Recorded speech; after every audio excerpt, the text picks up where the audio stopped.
Bismillahirrahmanirrahim. Assalamualaikum warahmatullahi wabarakatuh.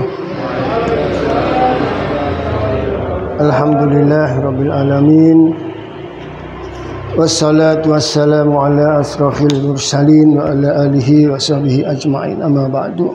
Bapak Ibu yang dirahmati oleh Allah Subhanahu wa taala, ya, kita bersyukur kehadiran Allah Subhanahu wa taala, kita bisa bersilaturahmi, ya, warka'u ma'ar raki'in, kita bisa salat berjamaah. Mudah-mudahan apa yang kita amalkan, yang kita kerjakan dengan satu alasan, yaitu meyakini, beriman kepada Allah bahwa amalan-amalan ini memang kewajiban, hak-haknya Allah. Allah berhak kita sembah, kita sujudi. Ya, kita sedang bangun pagi memberikan haknya Allah, yaitu sholat subuh. Sholat fardu itu haknya Allah. Jenengan bayangkan, ya, mari kita renungkan, kalau kita meninggalkan sholat berarti kita mengabaikan haknya Allah. Ya, sholat haknya Allah. Ya, kalau kita tidak menunaikan haknya Allah, lalu bagaimana mungkin kita mendapatkan hak-hak kita? Allah berhak kita sembah. Pagi ini berhak. Kemudian nanti kita harus ingat juga, nanti zuhur itu haknya Allah akan diberikan. Jadi hak, kalimatul hak, tegakkanlah yang hak, haknya Allah. Barang siapa, ya, menegakkan hak-haknya Allah, kita menjalankan apa yang diperintahkan, ya, itu haknya Allah itu. Kalau orang itu banyak bicara tentang hak-hak asasi, iki hakku, ini hak saya berbicara, ini hak saya, waduh. Tapi yang diangan-angankan adalah hak saya mana? Saya harus menyampaikan hak saya, Pak. Haknya Allah mana? Nah, di sini. Maka justru hak kita itu jangan terlalu kita pusing-pusingkan. Tidak usah, haknya Allah aja berikan. Kalau kita sudah memikirkan, ini haknya Allah harus aku tunaikan, nanti haknya Allah harus aku tunaikan. Haknya Allah demikian banyak. Allah itu mempunyai hak atas hambanya banyak sekali. Kalau salat fardu 5 waktu itu haknya Allah. Kalau salat sunnah itu haknya Anda. Anda mau lakukan, itu hak Anda. Salat sunnah, Anda dapat pahala yang besar. Tapi kalau haknya Allah Anda rampas, haknya Allah Anda abaikan, wah ini haknya Allah, ini Anda tidak tunaikan. Itu persoalan itu besar. Ya, jangan Anda menuntut hak-hak asasi, hak saya, tapi haknya Allah. Barang siapa menunaikan hakku, kata Allah, maka hakmu itu otomatis. Otomatis. Kalau aku menerima hakku, mesti aku akan berikan hak-hak kamu. Tapi kalau aku tidak menerima hakku, kamu tidak akan mendapatkan hakmu. Ya Allah. Jadi banyak orang itu mengabaikan haknya Allah. Haknya Allah tidak ditunaikan, tidak diberikan. Pagi ini kita sudah memberikan haknya Allah untuk kita sembah sholat subuh ini. Nah, kemudian apa? Haknya kita sudah diberikan sama kita. Nah, sudah diberikan. Sudah dicatat, pasti kita akan menikmati hak-hak kita. Ya, salat subuh itu kalau kita tunaikan hak Allah, maka Allah akan memberikan haknya. Haknya apa? Jaminan kehidupan, jaminan rezeki. Itu baru salat subuh, Pak. Baru salat subuh niku jenengan sudah dipastikan hak kamu, rezeki kamu akan aku berikan. Jenengan boten usah golek lah pundi hak kula lah. Tapi yakini dulu karena udah dicatat. Mau beginilah sholat pagi, sholat subuh niku. Sholat subuh itu luar biasa, tidak disyariatkan oleh agama-agama lain. Sholat subuh ini luar biasa. Jenengan ya, hidup di akhir zaman, Pak. Hidup dalam jumlah manusia yang sangat banyak. Menungso ini tambah akeh. Berbeda dengan zaman Nabi sebelumnya. Zaman Nabi Isa umatnya tidak terlalu banyak. Tapi sekarang ini luar biasa banyaknya. Lalu apa? Problem-problem kehidupan banyak sekali. Rumit hidup sekarang ini. Problemnya banyak karena jumlah manusia banyak. Maka jalan keluarnya apa? Semakin banyak problem itu niki. Semakin banyak problem, lihat caranya, ilmunya Allah lihat. Karena hidup di zaman umat Muhammad ini banyak tantangannya, banyak masalahnya, maka Allah memerintahkan kita banyak sujud. Ingat terus. Ingat bahwa kita itu sebetulnya diperintah sujud 50 kali. Ojo lali nih. Awalnya 50 kali Nabi Muhammad.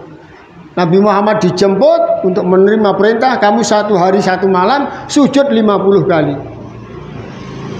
Allah tahu. Muhammad, kamu akan hidup di zaman yang penuh tantangan. Penuh kesulitan. Nah, resepnya apa? Kata Allah, perbanyak sujud kepadaku. 50 kali. Tapi ternyata prosesnya sedemikian rupa, akhirnya kita hanya menerima 5 kali sujud.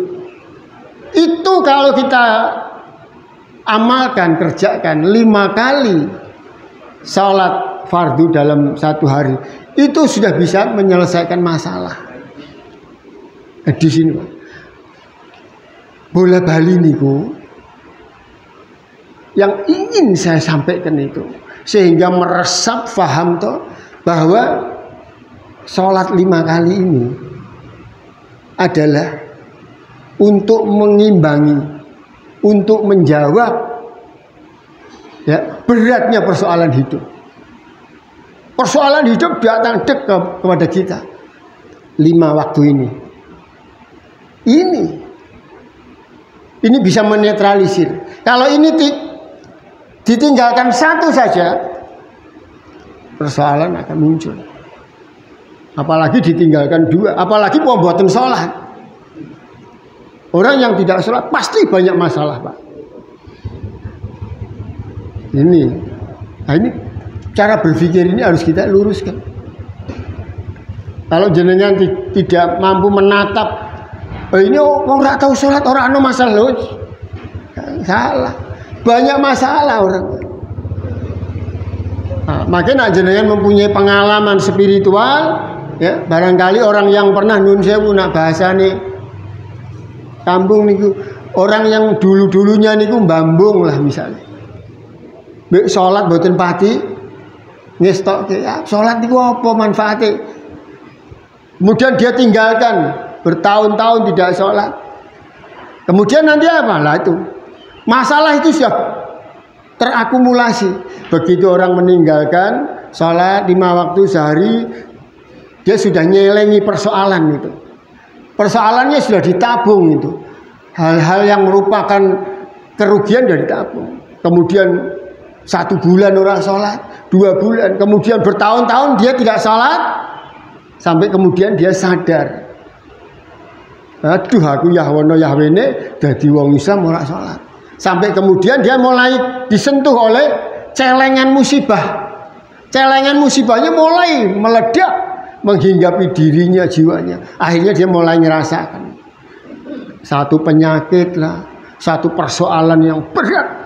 Mulai sadar, mulai dia. Nah di sini. Tapi dia sudah menghimpun segala macam kesulitan bertahun-tahun. Karena apa? Karena dia bertahun-tahun meninggalkan penyeimbang persoalan hidup, yaitu sholat 5 waktu. Maka ketika dia di usia sudah sadar, usia sudah sedemikian banyak, mereka baru mau sholat. Nah di situ nanti dia mulai merasakan itu. Datangnya musibah berupa penyakit maupun persoalan kehidupan dalam rumah tangga yang turun kepada segenap jajaran rumah tangganya. Nah, seseorang kepala rumah tangga itu kalau dia menghimpun dosa-dosa, kemudian di suatu saat dosa itu akan menyebar kepada istrinya, anaknya. Nah, kemudian ketika dia bersadar, dia ingin memperbaiki diri, kemudian dia mulai sholat. Nah di situ dia mulai ditunjukkan itu. Betapa Anda sudah disentuh oleh kesulitan. Di situ kerja kita bisa-bisa kita akan kolab. Di saat kita mau tobat, memperbaiki diri, tapi dosa kita sudah terlalu banyak. Kemudian kita sudah tidak bisa ngimbangi lagi. Keinginan yang didorong oleh rasa takut kepada Allah, wedi dosa muncul, tapi beban dosa itu adalah musibah. Dosa itu adalah malapetaka. Dosa itu persoalan yang diemban oleh jiwa kita, hati kita. Itu tidak mampu diimbangi seketika kita mau bertobat.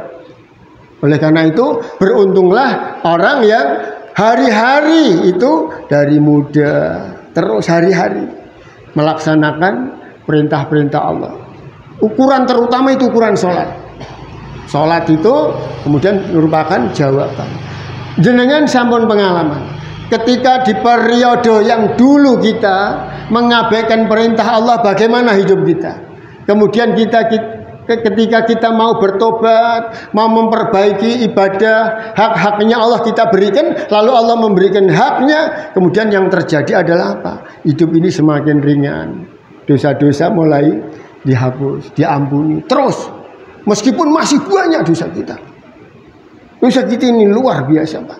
Jadi harus merenungkan satu hal yang saya akan selalu ingatkan terus, bahwa kewajiban kita itu bertobat, ya, merasa bersalah besar, kemudian ingin diampuni setiap dosa kita. Jadi perintah kita itu bertobat untuk setiap dosa. Karena Allah itu sekali kita ini berbuat satu kemaksiatan, satu kali Allah akan menimpakan satu keburukan. Maka ukuran yang dipakai itu bolak-balik itu kepada manusia pertama. Itu harus dengan bayangke ada manusia pertama yang merupakan contoh bagi manusia selanjutnya. Satu kali berbuat maksiat kepada Allah, satu kali larangan Allah, ya, diabaikan, maka dia harus bersusah payah untuk satu perbuatan dosa. Dan susah payahnya itu dalam jangka yang lama, Pak. Nabi Adam satu kali berbuat dosa, Pak, langsung menerima murkanya Allah. Satu kali berbuat dosa langsung keluar dari surga.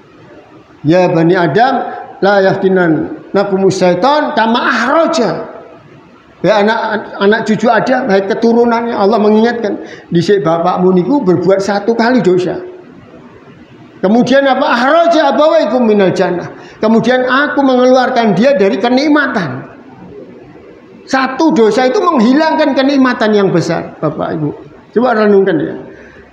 Hidup di surga dengan berbagai macam kenikmatan yang banyak, tapi satu larangan Allah dilanggar dengan sengaja, meskipun akibat dari bisikan setan. Akibatnya kehilangan kenikmatan surga, keluar ya dari surga. Ahraja abawaikum minal jannah, turun ke bumi dengan penderitaan. Dan penderitaan yang dialami Nabi Adam itu 200 tahun untuk satu maksiat. Untuk satu maksiat. Sama. Itu standar ukuran sudah diceritakan di dalam Al-Quran. Memang Al-Quran itu pedoman. Nah, kowe gawe dosa pisan mawon, melanggar satu larangan atau meninggalkan satu perintah, 200 tahun kamu menderita. Kalau dari surga keluar menderitanya di bumi, itu masih enak, Pak. Kalau Nabi Adam itu melanggar satu kemaksiatan, dilakukan, padahal itu larangan Allah. Wala taqrabu hadhihi syajarah, dilanggar, kemudian menderita di bumi 200 tahun. Di bumi, Pak. Tetapi sebaliknya yang harus kita ingat, Sekarang kita ada di bumi, melanggar 1 kali larangan, siksanya tidak di bumi. Anda harus 200 tahun tinggal di neraka. Nah ini yang membuat kita ini pedomannya seperti itu, takaran keadilannya seperti itu. Menderita 200 tahun di bumi itu aja sudah merupakan penderitaan. Kita renungkan ya, ketika Nabi Adam itu di bumi, belum dibekali ilmu bagaimana hidup di bumi, belum dibekali ilmu bagaimana beradaptasi dengan ning surga niku kepengen nopo ngeleh, kepengen nopo ngombe, kepengen nopo datang sendiri. Maka ketika di bumi pertama kali yang dirasakan oleh beliau Nabi Adam itu, beliau itu haus, Pak. Dan harus bagaimana itu tidak tahu. Ketika haus itu, kalau kemudian diturunkan di padang pasir, ngelak iki apa obatnya mboten ngerti waktu itu. Nah di sini sampai akhirnya beliau harus berpengalaman dulu. Oh nak ngilangke ngelak niki dengan pasir yang paling dekat, ternyata malah bermasalah. Ketika dia kehausan, pasir itu dimakan, malah karena belum dididik oleh Allah. Karena di surga tidak ada air. Nah air di bumi lebih tidak bermutu lagi. Sampai kemudian jenengan bisa bayangkan ya, ketika beliau itu haus, kemudian bagaimana menghilangkan haus niki. Pak, haus itu satu siksaan loh. Niku gek nyelak mawon jenengan niku wis bingung. Gek nyelak loh. Coba renungkan lah. Umpama niki sampean niki ngaji niki mboten dicepaki teh mawon mbok menawa rada kok tegel sampean niku lho, nuwun sewu lho. Karena makanya jenengan bakal kehausan. Anda mesti ngelak. Apa mana wis ndelok iku lho ya sang-sang sampean. Haus itu siksa, Pak. Pertama kali Nabi Adam itu tek ning donya niki di planet bumi tidak bertemu siapa-siapa, tidak punya ilmu, Pak. Dihaus, di daerah ini. Lho kok ngelak? Ya Allah, Pak. Pasir ora mempan. Kerikil orang mempan, bayangkan sampai akhirnya menemukan cairan ini, air. Subhanallah, ternyata air, hilang hausnya. Air lah, lalu minum dengan air. Ketika haus sudah hilang, apakah terus persoalan? Enggak. Nak bar ngelak nopo? Ngeleh. Niki dereng ngeluh niki. Ngeleh sampean.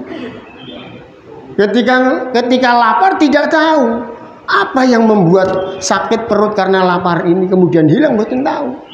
Dimakanlah batu. Karena beliau pertama turun di padang pasir, Pak. Dimakanlah batu. Lah nyelthake mawon angel kok. Sampah lapar.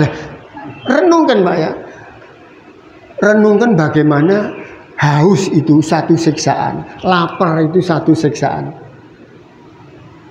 Sekarang ini banyak orang kehausan dan kelaparan. Gini membuat banyak orang tersiksa, banyak orang kehausan dan kelaparan. Akhirnya dia minum sesuatu yang tidak layak, wis diombe saonone lah. Kalau kita mau bertebaran di muka bumi, kita akan melihat orang-orang yang seperti kita, tapi dia kehausan, kelaparan, tapi dia minum seadanya, makan seadanya, sampai kemudian setelah obatnya kehausan ada berupa air, obatnya kelaparan ada berupa pohon-pohon, dia terus mencari dari menemukan rumput, daun-daun sampai ternyata daun-daun itu bisa. Sampai kemudian ternyata daun-daun itu dimakan begitu saja, ya bermasalah. Jadi yang ingin saya sampaikan itu apa? Berlarut-larut 200 tahun hidup di bumi itu, Nabi Adam penuh menderita, penuh penderitaan. Sampai akhirnya Allah memberikan satu ilham berupa wahyu, yaitu kalimat tobat. Rabbana Nah, di sini. Zolamna. Nah, setelah menghadapi siksaan dunia sedemikian lama, kemudian diberilah kalimat, yang kalimat itu nanti sampai kepada ini yang kita harus pahami, bisa menghilangkan siksa, bisa mengobati daripada rasa haus, lapar, rasa sakit yang muncul. Karena beliau setelah sampai di dunia ini macam-macam penyakit lah. Ya, ketemu nyamuk, ketemu binatang ini penyakit. Sampai dalam 200 itu betul-betul menderita. Akhirnya beliau itu bisa menepis penderitaannya itu menjadi lebih ringan. Karena apa? Bukan makanan, bukan minuman, tapi apa? Kalimat dari Allah. Kalimat taubat. Rabbana dzolamna anfusana wa illam taghfir lana wa tarhamna lanakunanna minal khasirin. Ya Allah, aku telah mendolimi diriku sendiri. Ya Allah, aku telah membuat diriku tersiksa di dunia. Ya Allah, dzolamna anfusana wa illam taghfir lana, kalau engkau tidak mengampuni dosaku. Wa tarhamna, kalau engkau tidak menyayangi, merahmati aku akan termasuk orang yang rugi, orang yang tersiksa terus. Mboten betah piyambake, Pak. Ternyata satu kalimat Rabbana dzolamna anfusana wa illam taghfir lana wa tarhamna lanakunanna minal khasirin itu dibaca oleh Nabi Adam ketika dalam keadaan tersiksa. Ternyata satu kali dibaca itu bisa menghilangkan rasa tersiksanya. Subhanallah. Niki terus tang kula nggih ngelak lho. Saestu kula niki ngelak. Tapi saya bisa menghilangkan ngelak niki, Pak, dengan zikir. Niki nak gale jika cedak wong dicedakno. Tapi makin jenengan pengalaman ya, kalau ingin keluar dari siksa, istighfar. Kesulitan apapun, misalnya jenengan poso lah, poso jenengan mesti ngelak, ngeleh, ngeluh, ya. Itu. Kalau kita orang beriman, obatnya apa? Ngelak, ngombe, batal. Ya, durung wahya ya. Jam 09.00 ngelak, jam 10 sebelah ngeleh niku. Buktine nggih mangke wong-wong do poso. Tapi warteg setengah geber niku kebuak ketok sikile nih. Jam 09.00 jam 10 niku nggih sing do poso-poso kurang luwih enten. Nah, mari pahami tentang sejarah perjalanan hidup Nabi Allah Adam alaihissalam yang tersiksanya di dunia. Ketika beliau itu didera kesulitan di dunia, kita pun didera kesulitan di dunia loh, Pak. Jenengan iki urip ning donya menghadapi kesulitan. Macam-macam kesulitannya. Golek nafkah angel, didik anak angel, ya, membimbing istri sulit. Nah, itu bagian daripada ujian, bagian dari kesulitan dunia niku. Wong poso mesti ngeleh. Tapi amalkan itu. Ketika jenengan zikir hilang niku. Nun sewu lho. Duka niki mudah-mudahan jenengan pun bukti niki kalimat kula niki. Jenengan pun nate poso kabeh to. Nah, coba ketika jenengan ngeleh karena poso, mboten mungkin jenengan terus ngombe niku. Kecuali bocah-bocah niku ngumpet-ngumpet. Apa ngilang mboten. Karena untuk orang-orang beriman sudah ada ajaran yang sempurna. Ketika Anda menghadapi dalam tanda kutip siksa, siksanya orang puasa adalah kehausan dan kelaparan, zikir. Maka ketika kita berpuasa menghilangkan tantangan, keinginan untuk makan minum itu dengan zikir. Dan zikir hilang, Pak. Kalau jenengan zikir saja itu sudah menghilangkan kesulitan atau kehausan dan kelaparan. Dan persoalan hidup di dunia ini bisa diringankan dengan taubat, dengan istighfar. Itu. sampai di ujung situ. Nah, terbukti setelah Nabi Adam terus Rabbana dzalamna anfusana wa illam taghfir lana wa tarhamna lanakunanna minal khasirin. Ini kalimat yang mengandung berkah.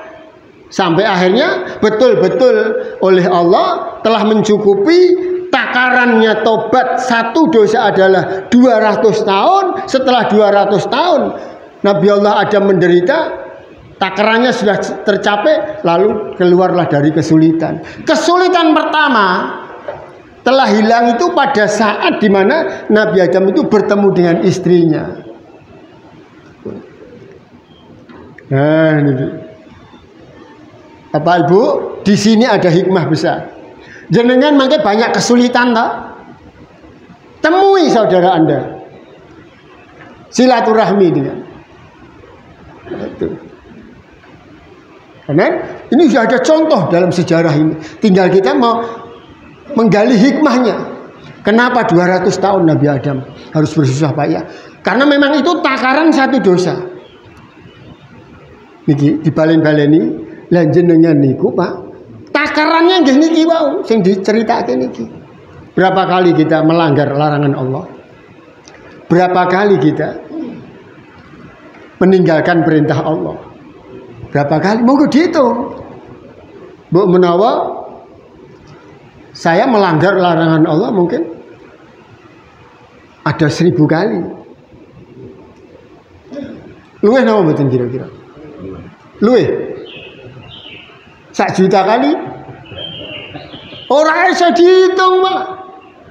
Kembali ke tadi loh, bahwa kewajiban kita umat Muhammad itu disyariatkan ya, sebagaimana di Al-Quran diceritakan kisahnya Nabi Adam. Itulah takaran kita. 1 kali dosa kita itu harus beresiko. 1 kali kemaksiatan resikonya 200 tahun Anda harus menderita dalam siksa, bukan di bumi. Kalau toh di bumi ini tersiksa, itu hanya siksaan yang ringan, tetapi masih harus menebus di akhirat untuk 1 kali dosa. Diterangkan di dalam kitab itu Pak, bahwa kewajiban kita itu bertobat untuk setiap dosa per dosa. Astagfirullahaladzim. Niki nak kalau dari kecil kita memahami ini, ya kita mau meninggalkan 1 sholat niku minggrang-minggring. Habis paham? Loh banyak anak-anak umur 7 tahun, 8 tahun karena sudah dididik dan dia paham ninggal ke sholat siji. Wah itu bahaya. Wedi, mboten wani Pak ninggal ke sholat. Betul mboten wani. Apalagi melanggar larangan Allah. Tetapi kita mungkin udah rada telat belajar agama manusia. Wes kuasep ribuan jutaan kali catatan dosa niki. Berapa larangan kita terjang, berapa perintah kita remehkan. Waduh, mumet sampai ditakoni dosa ping pira lali ya gitu, meringis. Meringis ning donya mboten napa-napa. Meringis digabung geni pripun di sini. Ya Allah Bu, cerita niki nggih umpama nggih saya baca riwayatnya. Kula critake melih niki. Itu sudah membuat kita niki menangis merinding. Ini cerita kita dapatkan waktu kita umur SMP. Saking wedine niku nggih. Kita melihat maksiat saja tidak takut Pak. Kita berani, tidak boten wani. Dosa mata ini berapa banyak? Kita dididik. Sekali kamu anak-anak kita ingat, pisan wae sampean niku mirsani maksiat bahaya. Niki ulangan SMP. Sehingga kita niku karena diperintahkan untuk memelihara pandangan. Nyawang wong wedok niku dhisik niku. Ngene-ngene lho, Pak. Karena kita tahu resikonya. Ketika kita mau menggunakan mata untuk bermaksiat, mentelengi wong ayu ngene niki. Wah. Niku sampe niku wis wedi. Wong kamare mau dipisah. Takut kita menggunakan mata. Wah, aku mau ndelok maksiat ndak. Waduh wedi. Mikirke maksiat niki. Aku kok tak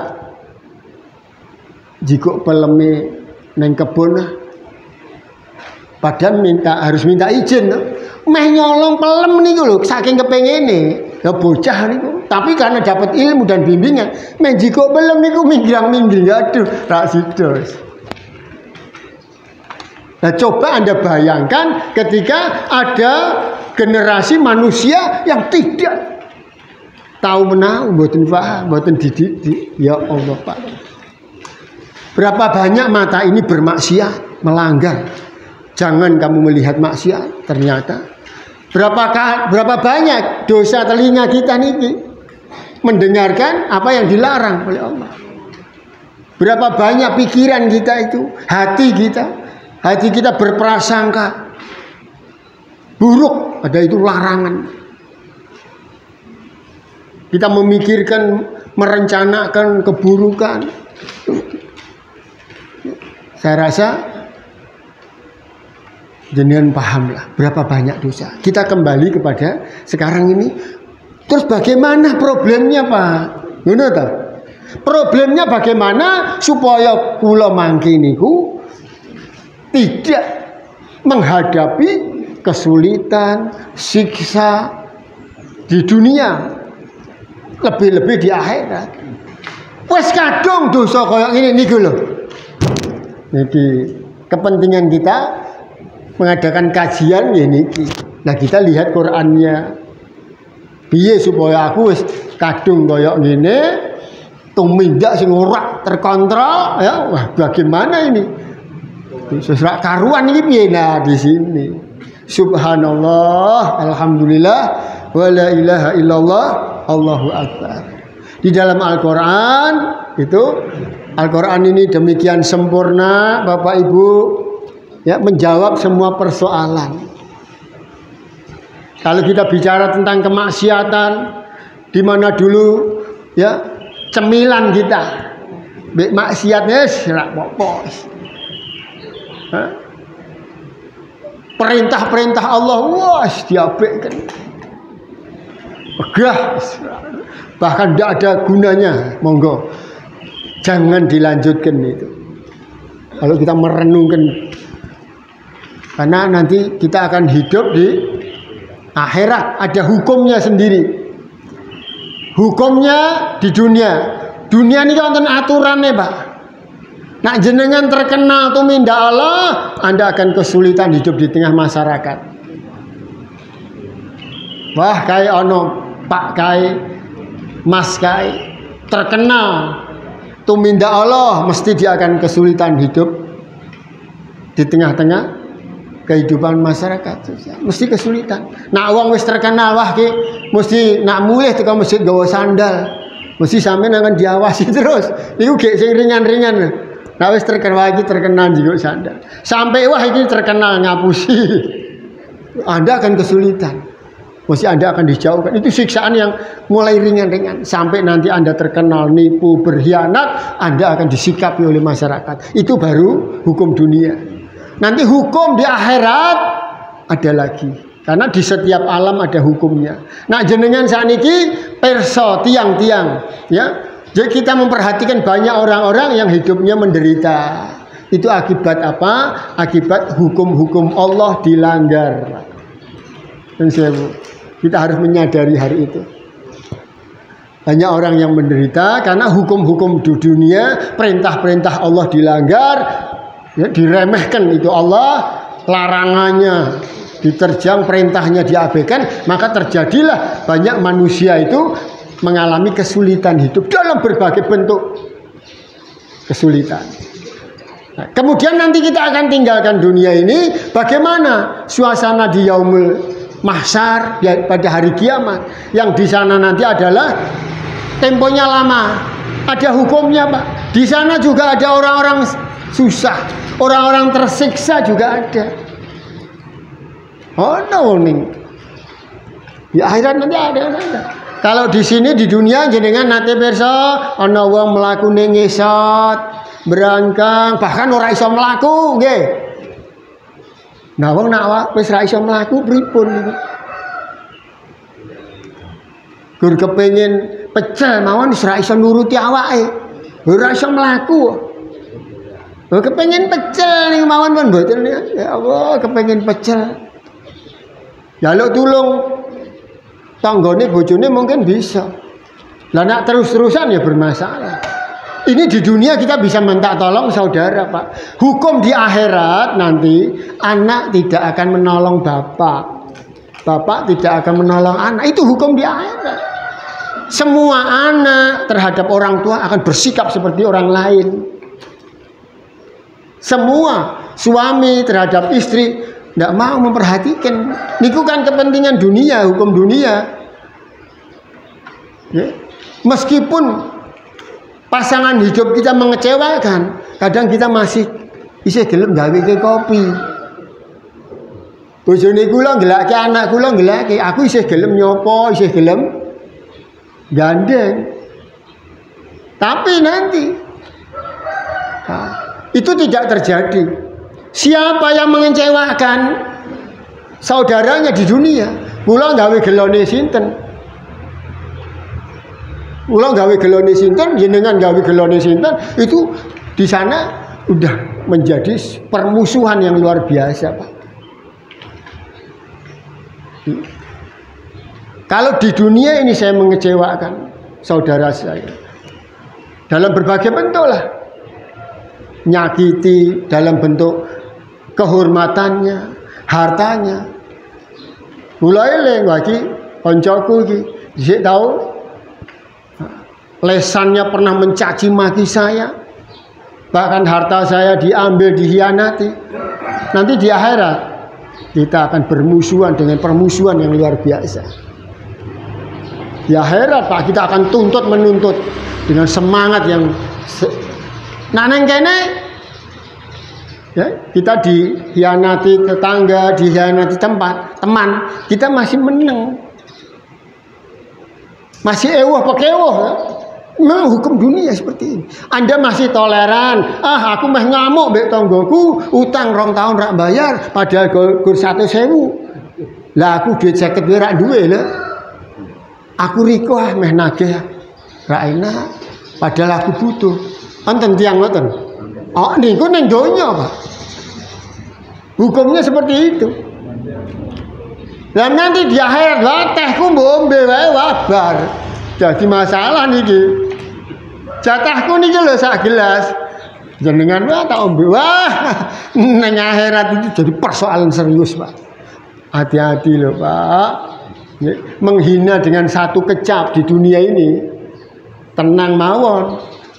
Sing menghina rak rumangsa, ndak menyadari itu resikonya serius itu. Sing dihina ora krasa. Nggih. Lah wong aku memang pendek. Dipadeni, ndek pendek. Wajar toh.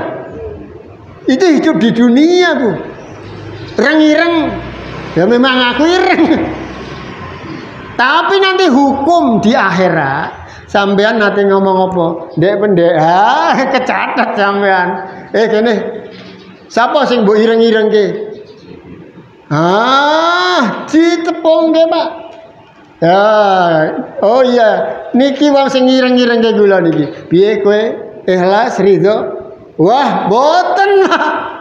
Saya tidak ridho. Gur diunekke, alah cah ireng. Padahal yo ireng. Lho kok ora trimo nang donya, Pak. Hukumnya memang seperti itu. Anda masih toleransi, Anda ewuh pekewuh, tapi di akhirat, Pak, Anda petentengan mboten trimo. Hati-hati lho, Pak. Hati-hati. Faman ya'mal misqala dzarratin khairan yarah. Wa man ya'mal misqala dzarratin syarran yarah. Anda berbuat kebaikan, Bu, sebutir debu. Nggih, sampean ketemu mbek sedulure. Gur ngelus tangane tok. pahalane ya Allah. Ngelus niku. Salaman niku kan ngelus to. Assalamualaikum. Wah, ganjarane, Pak. Mboten ilok-ilok niku. Karena jabat tangan orang mukmin bertemu orang mukmin, jabat tangan itu menggugurkan dosa. Sapa sing ora kepengin dosane rontok. Terutama orang-orang yang punya masalah dengan kita. Kula duwe masalah dengan seseorang, saya datangi, saya jabat tangan. Tak. Gegem terus, remet terus.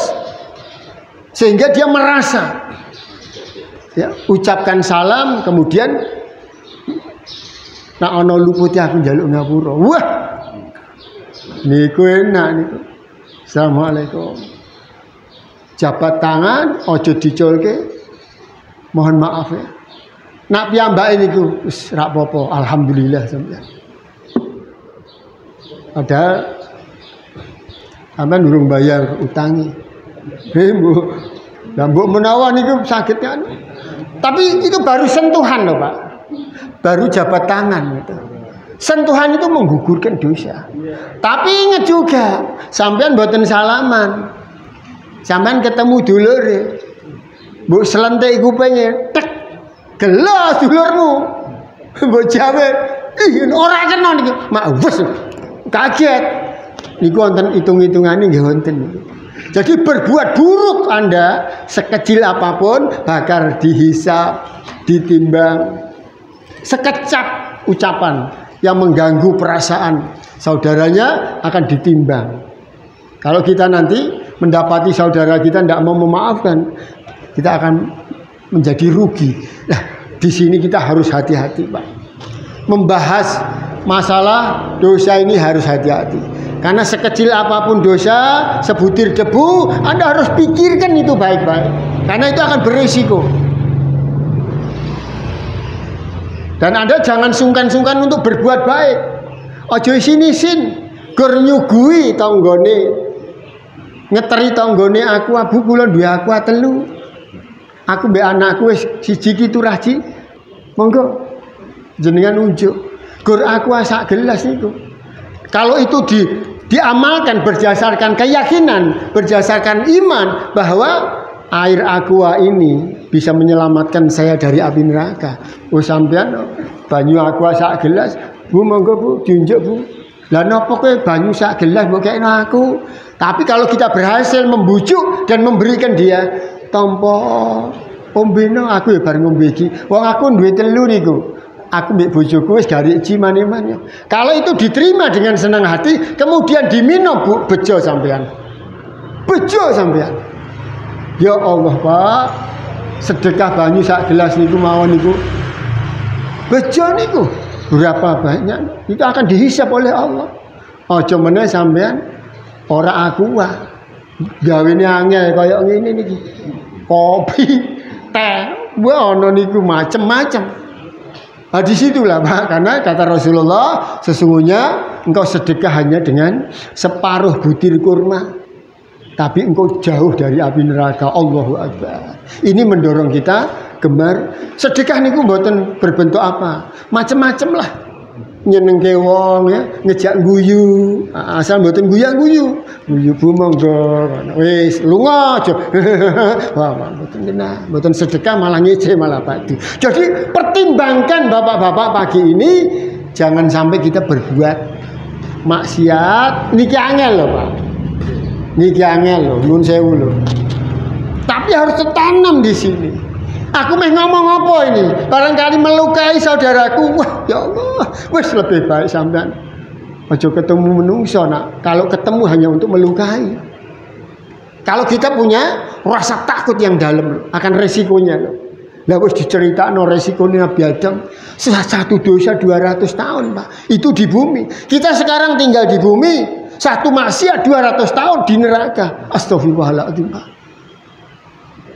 Astagfirullahaladzim. Iya niku. Nah kalau ribuan maksiat, hak-haknya Allah tidak pernah ditunaikan. Sementara Allah bahkan malah memberikan hak-haknya kepada kita.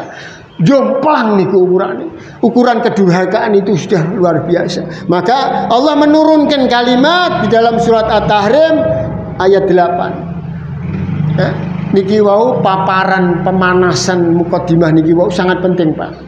Supaya kita memahami dulu resiko-resiko dosa itu loh.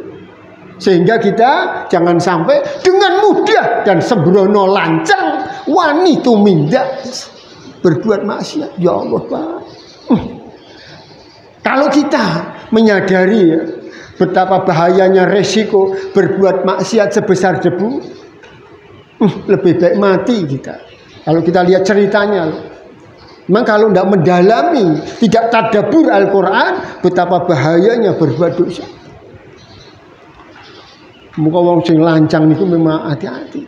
Sebaliknya kalau kita memahami, merenungkan betapa besar manfaatnya berbuat kebaikan meskipun sebesar debu, jenengan bakal seneng tumindak apik. Kombinasi di duanya, Pak. Wa may ya'mal misqala dzarratin khairan yarah wa may ya'mal misqala dzarratin syarran yarah. Dua kalimat ini, Pak, di dalam tafsir itu diterangkan sedemikian sehingga apa? Aku ora wani tumindak Allah sedikit pun. Itu terus dipikirno terus itu. Tetapi bahkan dia gemar berbuat baik meskipun sedikit. Jadi kalau itu kita renungkan adalah kita akan selalu berbuat baik meskipun sedikit. Hanya bersikap nyeneng ketok, mboten wani gelakno. Aku ra iso apa-apa, Pak, meh sedekah ra ndek dhuwit. Tapi aku wis gur nyeneng ketok mbek wong. Wong niku seneng niku napa to? Wis disapa aman, mboten dipendelengi, mboten dicela. Niku pun sudah mengamankan saya. Itu sudah pahala yang besar. Sementara bersamaan dengan itu kita takut melukai walaupun hanya dengan sentuhan kata-kata rawani. Nah, itu kalau diamalkan, difahami, Masya Allah, Pak. Masya Allah. Tapi kita pagi ini ingin ya betul-betul semangat kajian kita adalah ingin memperbaiki diri, sementara kita terus melangkah kepada ujung kematian. Niki lho. Wong mati niku sing ditangisi napa nak mboten dosa yang kita lakukan. Al-Quran menerangkan Anda nanti ketika mau meninggalkan dunia, pertama berita yang Anda terima adalah malaikat menjelaskan, niki lho dosamu sakmene, iki lho ganjaramu sakmene. Akan datang malaikat itu membukakan kedua sayapnya bagi orang yang akan meninggal dunia. Di sayap kirinya akan melihat, oh di situ mindakku Allah kaya ngono. Sehingga Anda nanti akan berpaling ke kanan, melengos sampean. Ketika ditampakkan itu, waduh, dosaku akeh kaya ngono. Urip 90 tahun dosa tok. Sehingga Anda tidak berani melihat, Pak. Maka kalau jenengan nanti mersani ya secara teliti, demi Allah itu terjadi, Pak. Itu teliti itu orang-orang yang, karena dia itu melinguk rene. Ketika ditampakkan nanti resiko dosanya dia takut, Pak. Cuman ya wis ra iso apa-apa, gur melengos tok dene. Nak dene iso nerangke, wah wedi, Pak. Dia takut. Kalau dia bisa berteriak, dia akan teriak. Karena dia isinya wah wedi, kepengennya tobat. Dia berharap tunda kematianku, ya Allah, aku ingin memperbaiki. Telat mboten saged. Padahal itu orang sekarat itu gembar-gembor, hanya gembar-gembor jiwa, batinnya, hatinya, lambene pun mboten saged. Itu kita. Sebaliknya nanti malaikat pun akan menambahkan, ini loh amal baikmu dari sisi sayap kanannya. Kemudian jenengan mangke senang. Begitulah terjadi. Bapak-bapak, Allah menurunkan surat ya, yang membuat kita nanti ya, senang sampean ngamalke niki. Karena apa? Karena ketakutan Anda yang luar biasa terhadap masa lalu kita. Maksudnya dosa-dosa dan kemaksiatan. Nak jenengan dipaparke kaya ngono, terus jenengan subhanallah atas bimbingan taufik dan hidayahnya Allah sehingga wedi aku. Wah, aku wedi aku. Ceritane kok niki ini belum cerita yang betul-betul. Baru paling 20% dari cerita yang semestinya. Kalau kita ngulang-ulangi bagaimana resiko sebuah dosa di dalam kitab Al-Kabair niku, metu teko omah niku mikir sampean. Aku ki metu meh maksiat apa meh hasanat niku. Kalau kita merenungkan kitab bahwa dosa itu malapetaka, sampean meh metu teko omah niku mikir, aku metu ki meh apa? Apa engko aku bermaksiat? Dengan kemaksiatan yang paling sederhana, kalau kita membaca kitab itu, aku rak wani metu. Kalau nanti aku bermaksiat. Tetapi Anda berpikir kalau ingin keluar rumah ingin berbuat baik, meskipun sebutir debu, Anda akan semangat berbuat baik. Maka semangat kita adalah kehati-hatian, menjaga kehati-hatian. Allah berfirman di dalam surat At-Tahrim ayat 8, Pak. Ini sebuah kalimat yang luar biasa. Amalan yang didorong oleh ketakutan dan penyesalan. Jenengan ngamalkan suatu amalan. Mau kan jenengan ngamalke salat zikir. Ya alhamdulillah sampun salat tobat 2 rakaat. Syukur-syukur mbek gelo, syukur-syukur mbek nangis. Itu sudah membersihkan dosa. Terus jenengan neng subuh bareng-bareng Allahu Akbar subhanallah. Ada amalan salat, Pak. Amalan itu dari semua banyak amalan itu bobotnya paling luar biasa niku salat. Nah niku. Amalan niku banyak, lunga kaji ono, sedekah, poso, zakat, amalan. Tapi kalau sudah menyangkut amalan kelompok mana, amalan yang bobotnya luar biasa, itu satu, sholat. Subuh sampun, qabliyah sampun, 2 rakaat tobat sampun, ben bengi mboten wani ninggake. 2 rakaat tahajud sampun, 1 rakaat witir sudah menjadi amalan rutin kita. Mbok menawa panjenengan sampun ngoten, alhamdulillah. Dari nunggoni mawon, iso guyang-guyu ketemu panjenengan. Mbok menawa kados ngoten. Ini ada amalan ra ana 10 menit, Pak. Diterangkan di dalam Al-Qur'an. Diturunkan juga hadis-hadisnya. Ora ana 10 menit jenengan ngapalkan tapi jenengan paham. Aku tak ngamalke salat tobat. Dengan satu dorongan bahwa aku wedi dengan masa lalu saya. Bukan sebutir debu dosa yang saya perbuat, bahkan sebukit dosa, bongkahan-bongkahan dosa. Kalau kita mau mengamalkan amalan sholat tobat, didorong oleh rasa takut dan ingin berhenti, ingin tobat, ingin menebus dosa, ingin bersih, ya sholat tobat itu, kerjakan sholat tobat. Karena dorongannya adalah penyesalan dan rasa takut kepada resiko itu. Nak mboten duwe rasa menyesal dengan masa lalu, maksiat dan dosa yang diterang.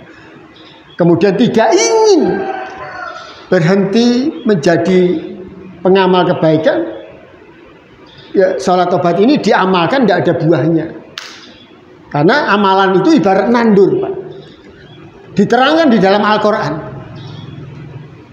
Masalul ladzina yunfikuna fi sabilillah. Wong niku sedekah ibarat nandur. Orang beramal dalam bentuk amalan apapun itu ibarat menandur bibit, nandur benih. 1 tumbuh 700. Berkahnya. Salat niku nggih amalan.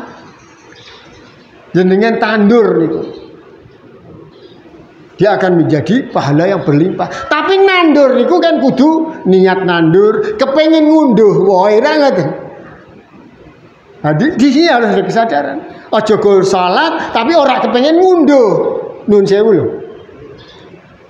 Ana wong niku beramal tapi tidak diiringi oleh kesadaran ingin agar amalanku yang sedikit ini mangke babar ning akhirat tak unduh nggo sangu ning akhirat. Onten tiang niku salat ya salat Allahu Akbar. Dia tidak mempunyai wawasan di balik amalan ini bahwa kula kudu ngunduh salat subuh niki wau. Kula kudu ngunduh salat qobliyah ba'diyah niki. Aku salat qobliyah subuh, salat sunah fajar 2 rakaat, kula kudu ngunduh ganjarane. Ganjarane napa? Khairum minad dunya wa ma fiha. Maka ketika jenengan itu berdiri mau wis bar adzan, tak salat qobliyah subuh. Sebelum kita niat takbiratul ihram, kita harus tahu ilmunya. Aku meh salat qobliyah subuh 2 rakaat niki. Ya Allah, anugerahkan kepadaku pahala untuk kepentingan akhirat. Apa? Pahala seperti dunia seisinya. Baru Allahu Akbar. Kan nonton ilmu dari Nabi. Ilmu itu diterangkan dalam satu hadis sahih, rakaatul fajri hainum minad dunya wa ma fiha. Niku ilmu. Nak jenengan salat 2 rakaat salat fajar, ilmu ini menerangkan jenengan duwe tabungan. Seperti tabungan nilainya dunia seisinya. Gede tuh Pak, dunia seisinya. Saben qobliyah subuh mesti kita mengingat itu. Lah tapi ana wong niku lali bab niku salat. Tidak didahului dengan harapan. Sehingga salate ya wis padha mbek wong nandur mau asal nandur. Paham? Nandur ana pelok tandur. Ngono wae bar. Ya pelok itu kok, tapi tidak ada buahnya. Padahal setiap ibadah itu harus berbuah, Pak. Nak sedekah niku wau 700 Al-Baqarah 261. Lah nak salat dengan aku tak salat 2 rakaat qobliyah subuh, ya Allah mudah-mudahan kula mangke napa munduh buahnya di akhirat. Terus salat. Lah salatnya bisa tenanan, bisa khusyuk. Betul loh. Karena apa? Karena kita tahu akibat atau buah yang akan kita petik kalau aku sholat. Tapi nak jenengan sholat tidak menyadari latar belakang keilmuannya, terus jenengan asal sholat, terus baru sholat ya wis. Padahal setelah setiap habis beramal itu Robbana taqabbal minna. Aku mau wis sholat qobliyah 2 rakaat. Ya Allah terima sholat qobliyah 2 rakaat subuh niki. Terima ya taqabbal minna. Sholat anak. Innaka antas samiul alim. Nabi Ibrahim niku Pak dandani Ka'bah niku lho, meninggikan pondasinya Ka'bah. Wis selesai berdoa. Ya Allah, nabi niki pangkatnya nabi niku beramal. Dandani Ka'bah. Ya Allah terima ya Allah. Lelah dan capekku, gerak tangan, niatku ya Allah. Aku ingin meninggikan Ka'bah ini supaya lebih bagus. Terima amalku ini ya Allah. Nabi Muhammad setiap beramal minta diterima amalnya. Lah kita harus seperti itu. Jenengnya baru menang, geremeng, nyaleh gitu dalam hati. Ya Allah, terima ya Allah amal. Selalu minta diterima. Buktinya apa? Memang tidak setiap amal itu otomatis diterima. Tidak, Pak. Ini ada rahasia, ada hikmah, Pak. Karena apa? Karena Anda tidak berniat. Innama amalu binniat. Ana kalimat sederhana kabeh wong bisa ngucapke. Tapi latar belakang ini harus tahu. Ketoke gur nyuguhke niki. Bismillah ya Allah. Mudah-mudahan aku kok disuguhi kaya ngene ning akhirat. Bar sampean. Nggih. Lah nek sampean nyuguhke 2 gelas ning akhirat sampean disuguhi 1400 gelas. Lho kan akeh niku. Iso nggo, masyaallah. Jadi jangan lupa setiap doa. Tapi kita kembali kepada kepentingan awal kita, bagaimana Pak amalan yang kalau Anda amalkan niku Gusti Allah cinta mbek sampean. Allahu Akbar. Ya ayyuhalladzina amanu tubu ilallahi taubatan nasuha asa rabbukum ayyukaffira ankum sayyi'atikum wa yudhilakum jannatin tajri min tahtihal anhar yauma la yuhzillahu an-nabiyya walladzina amanu ma'ahu nuruhum yas'a baina aydihim wa bi aymanihim yaquluna rabbana atmim lana nurana waghfir lana innaka ala kulli syai'in qadir. Jenengan salat tobat rong rakaat karena itu amalan yang paling dicintai Allah. Amalan niku kathah bentuke Pak, tapi salat niku ranking pertama. Gusti Allah mencintai orang yang sedekah, tapi itu ranking kedua. Begitu amalan salat, apa meneh salat niku salat tobat. Salat yang Anda amalkan karena penyesalan, takut dengan resiko ngono lho. Wah iki aku koyo ngene ana resikone. Jenengan niki sadar apa yang Anda lakukan di dunia, Bu, nggih, dalam bentuk apa? Mesti beresiko, nggih napa mboten? Ana wong niku nyebut, wah, iki tanah kene kanggo buang anak jin. Omongan niku ternyata beresiko, nggih mboten? Ana wong niku salah omong, Pak. Nggih. Wonten kasus niku. Salah omong, mboten dipikir, gara-gara meh ngomong, Pak. Kene iki daerah nggo buang anak jin. Kita iki ora keliru ora. Nggih. Ternyata itu beresiko. Nggih mboten? Ya Allah, Pak baru sadar ya Allah. Niki nang donya lho, Pak. Di akhirat hisabnya semakin ketat. Karena setiap ucapan kita direkam oleh pita langit, Pak.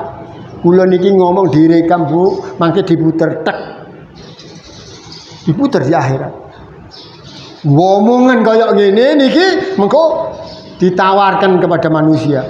Apa ada orang yang tidak terima dengan ucapan orang niki bar sampean? Lah nek sing ora trima wong akeh ning akhirat piye sampean? Astagfirullahaladzim. Makanya Rasulullah niku didik kita, nak kowe wong mukmin falyakul khairan. Ngomong sing nyenengke kupinge dulurmu ngono lho, atine niku. Mangkana yu'minu billahi falyakul khairan. Pendidikan dari Nabi, Pak. Nah, sampean wong mukmin yakin akan ada resiko akhirat, bahkan resiko dunia. Hati-hati ndak ngomong dah falyakul khairan. Lah kalau kita tidak merencanakan omongan yang baik, aulia semut meneng sampean. Meneng. Ketok emeh bercerita tentang omongan kebaikan toh. Ono hakim di ngomong, ojo pakai bahasa Sunda, geger wong Sunda niku. Nggih. Lho larangane sak ono niku lho. Itu di dunia niku wis sampean kehilangan jabatan niku. Lah kalau di akhirat, wah sampean kehilangan keselamatan, Pak. Nah di sini loh, Masya Allah. Jadi di sini ada surat, Pak. Surat perintah tobat. Karena apa? Yang menurunkan surat ini adalah Allah. Allah bercerita tentang tadi saya paparkan. Setiap dosa itu sekecil apapun ada resikonya. Maka Allah perintahkan, hei wong mukmin tobat sampean. Menyesallah kalian dan berhentilah dari perbuatan itu. Niku. Hei wong mukmin, ya ayyuhalladzina amanu tubu ilallah. Sampeyan kudu wedi kalih Gusti Allah, gelo dengan resiko akhirat. Nah resiko donya kok isih wani monggo. Wong paling ya di penjara 3 tahun niku. Tapi ning akhirat niku masalahe sak kecap 200 tahun mboten ning penjara, Pak. Penjarane isine geni. Niku lho sing harus ditangisi niku lho. Ya Allah, aku ngomong kok gelake dulur. Kudu dilus tangane. Set di ngapura ya. Enak niku. Nak dekne mantuk ya wis nono, wah selamat niku. Masya Allah, ya Allah. Ya orang-orang yang beriman, bertobatlah engkau, kembalilah engkau kepada hukum-hukum Allah yang akan ditegakkan di akhirat. Taubatan nasuha, hendaklah engkau menyesali dengan kesadaran bahwa itu beresiko, Pak. Ya Allah, kalau engkau mau melakukan itu kata Allah, asa rabbukum ayyukaffiru ankum. Allah memberikan harapan besar, kesalahan kamu, dosa kamu akan dihapus. Bahkan apa?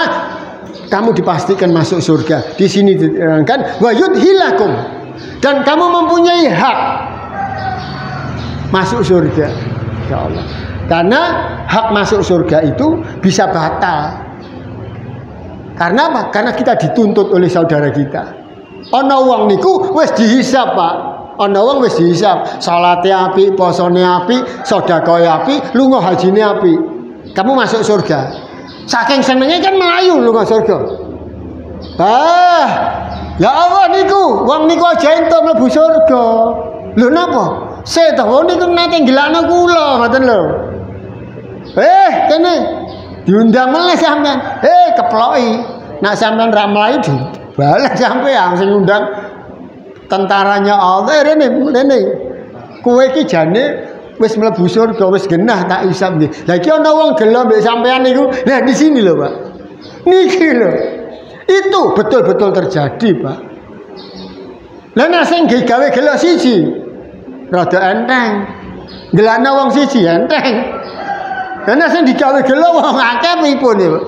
Alamate ra cetha gawe gelo, waduh, meh marani piye? Nah, di sinilah. Mari kita merenung tentang suatu kepentingan yang beresiko fatal. Yang nun sewu, yang pada zaman ini kok ketoke padha sembrono niku. Ya Allah, Pak.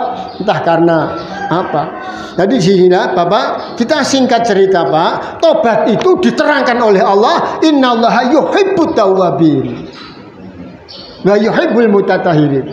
Sesungguhnya Allah itu mencintai, senang, sangat senang. Bukan sekedar mencintai, tapi sangat cinta. Diterangkan itu di dalam hadis. Allah itu sangat cinta kepada orang itu yang tahu resikonya dosa, kemudian dia gelo. Wah, aku seneng banget ndambek kowe ngono lho. Kenapa? Lah, sampean wis duwe melakukan kekeliruan terus jenengan nyesel. Wah, aku seneng banget nek wong kono. Mboten seneng tak lho. Yuhibbu. Aku sangat senang. Karena diterangkan di dalam satu hadis, Allah niku sangat senang kepada orang yang bertaubat dan menyesal, kemudian tidak mengulangi. Digambarkan, Pak, oleh Nabi, kaya senenge niku wong niku kelangan bondo akeh, kelangan kendaraan, isine bekal-bekal perjalanan. Ana wong niku dalam perjalanan mobile dikebaki, duwete berapa miliar ana ning mobil, gelang kalung dokok mobil. Berjalan dia. Wong jenenge kesel ngaso, mobile ilang. Sak isine, sak duwete, sak beli. Gelo mboten? Gelo sampean. Kelangan mobil isine emas kok. Mangkilo duit 5 miliar, bingung sampean. Wah, ngeluh dah ya. Piye niku? Nge saking ngelune keturun niku. Wong nak saking mumete kan turu to, Pak. Tobat santangi mobile ana, Pak. Ditilihi niku, waduh, mas-mase utuh, duwite utuh. Lah mau kok iso ilang? Saiki kok ana. Seneng mboten niku? Ya Allah, Pak, itu gambarannya, perasaannya Allah digambarkan. Aku luwih seneng kadi wong kaya ngono niku, kata Allah. Aku lebih senang, aku lebih gembira dibanding orang yang kehilangan harta dan kendaraannya. Ya Allah, Pak. Kaya apa niku? Ana amalan sing nyenengke Gusti Allah kaya niku. Lah amalan niku mboten duit sing akeh, boten ngorbanke tenaga yang besar, tapi amalan itu cukup Anda tegakkan dengan satu kesadaran. Usolli rakaataini sunnat taubati. Aku tak sholat sunnah tobat, karena itu sunnah. Tapi tobatnya niku wajib. Makanya ada ayat-ayat lain yang membuat Anda mboten wani yo. Ora sholat sunnah tobat niku mboten wani. Jadi kalau hari ini jenengan nak wau dalu napa mangke dalu jenengan kepengin dicintai Gusti Allah dengan cinta yang di atas,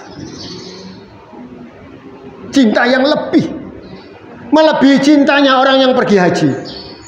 Wong lunga haji mabrur, Allah seneng loh, Pak.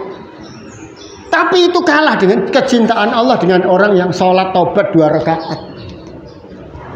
Dengan penyesalan yang luar biasa. Gorong rakaat. Lunga kaji 40 dino, sangune 50 juta. Angel mboten. Wis ora usah dipikir kene iki wong angel.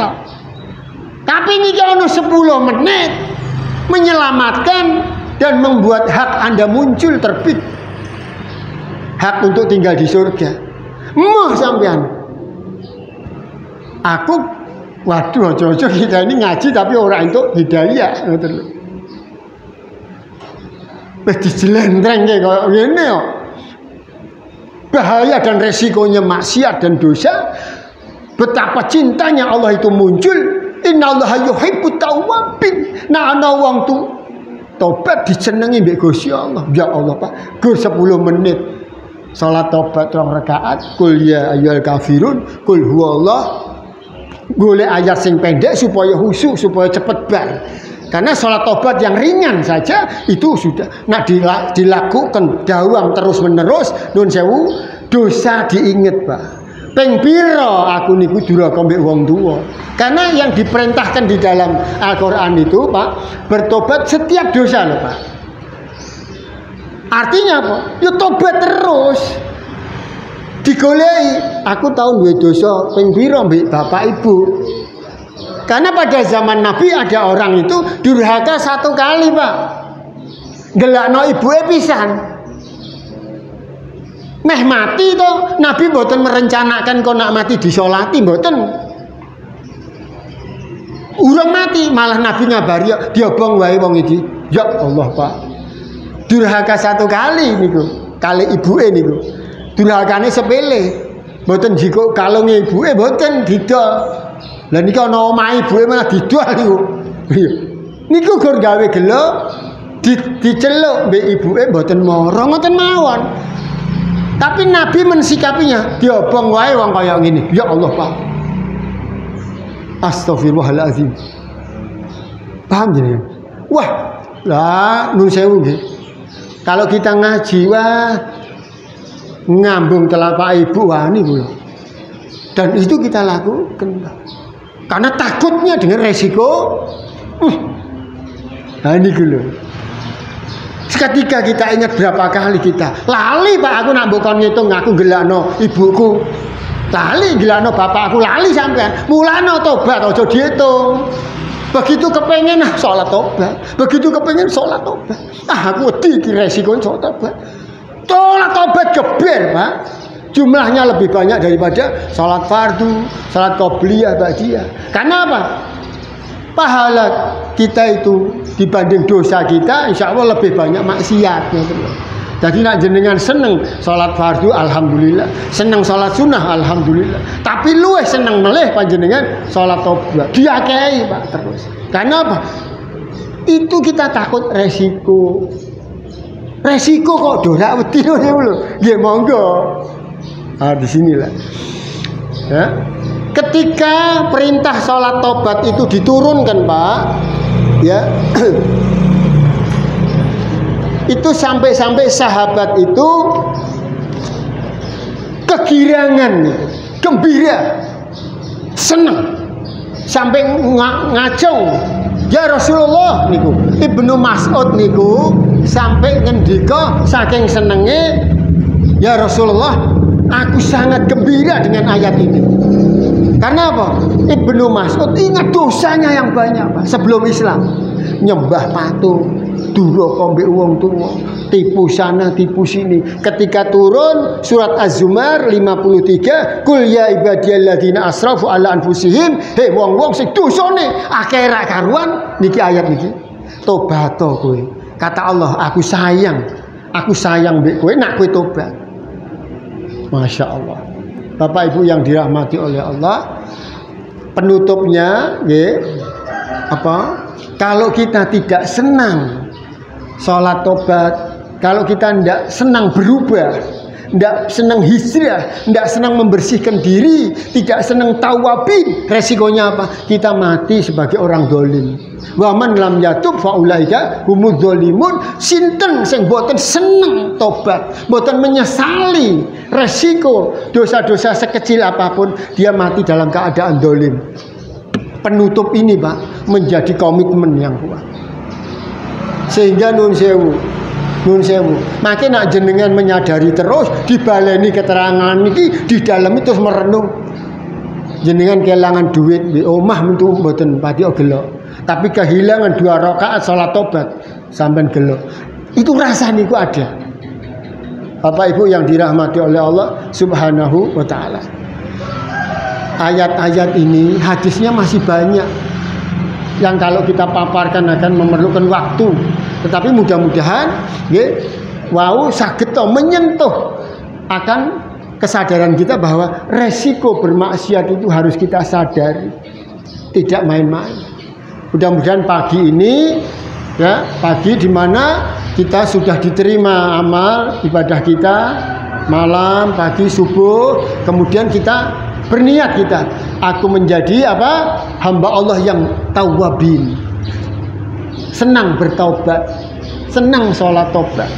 Sampai kemudian kita betul-betul bisa membersihkan diri, mati diceluk kalih malaikat dengan bahasa yang luar biasa. Ya ayuhan nafsul mutmainnah, irji'i ila rabbi radhiyatan mardiyah. Hei hamba-hamba yang jiwamu sudah tenang, tidak gelisah karena dosa, tenang. Ayo mulih ning ngarsane Gusti Allah. Kowe seneng tak jak mulih, mboten babet-babet ora gelem dicabut roe niku. Dan Allah segera menerima, ridho menerima. Udhulu jannati.